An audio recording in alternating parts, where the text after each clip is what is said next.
முதலமைச்சரின் காலை உணவு திட்டம் நகர்ப்புற அரசு உதவி பெறும் பள்ளிகளுக்கும் விரிவுபடுத்தப்பட்டிருப்பதை பெற்றோர்கள் வரவேற்றுள்ளனர்.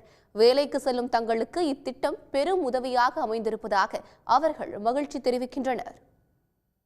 சாப்பாடு செஞ்சு வேலைக்கு போகணும். இந்த திட்டம் கொண்டு இங்கேயே வந்து குழந்தைய வந்து சாப்பிட்டுக்கிறாங்க ஸ்கூலில். இந்த திட்டம் கொண்டு வந்த ஸ்டாலின் ஐயாவுக்கு ரொம்ப நன்றி, சிஎம் சாருக்கு ரொம்ப நன்றி. பொண்ணு வந்து இந்த ஸ்கூலில் 2வது படிச்சுட்டு இருக்காங்க. இங்கே காலை உணவு திட்டத்தினால எங்களுக்கு ரொம்ப மகிழ்ச்சியாக இருக்குது. ஏன்னா நான் வீட்டு வேலைக்கு போகிறேன், என்னால் என் மகளுக்கு வந்து கரெக்டான சாப்பாடு கொடுக்க முடியல காலையில். இந்த பள்ளியில் முதல்வர் ஐயா அந்த திட்டத்தை கொண்டு வந்ததுக்காக ஐயாவுக்கும் முதல்ல நாங்கள் நன்றியை சொல்லிக்கிறோம். இதனால் நான் மட்டும் இல்லை, என்ன மாதிரி இன்னும் பல தாய்மார்கள் பல பேரண்ட்கள் வந்து மகிழ்ச்சி அடைகிறாங்க. இந்த ஸ்கூலில் என் பசங்க 2 பசங்க படிக்கிறாங்க. நான் இதுக்கே வீட்டு வேலைக்கு போகிறேன். எனக்கு இந்த உணவு திட்டம் கொடுத்து எனக்கு ரொம்ப ஹெல்ப்ஃபுல்லாக இருக்குது.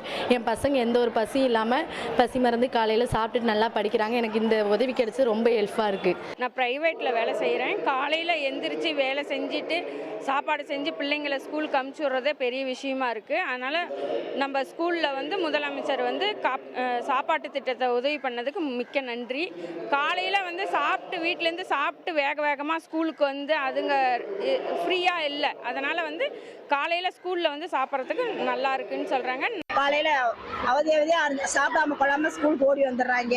அது பசினால அவங்க சரியாக பாடத்தையும் கவனிக்க மாட்டாங்க. இப்போ காலை உணவு சாப்பிட்றதுனால அவங்க நல்லா நிம்மதியாகவும் வயிறு நிறையா சாப்பிட்டுட்டு காலையில் வெண்பொங்கல் கேசரி இதெல்லாம் போடுறாங்க. நல்லா டேஸ்ட்டாக இருக்குன்னு என் பிள்ளைங்க சொல்கிறாங்க. இப்போ காலை உணவு திட்டம் ஆரம்பித்த முதலமைச்சருக்கு ரொம்ப நன்றி. உடனுக்குடன் செய்திகளை தெரிந்து கொள்ள சன் நியூஸ் பெல் ஐகானை கிளிக் பண்ணுங்க.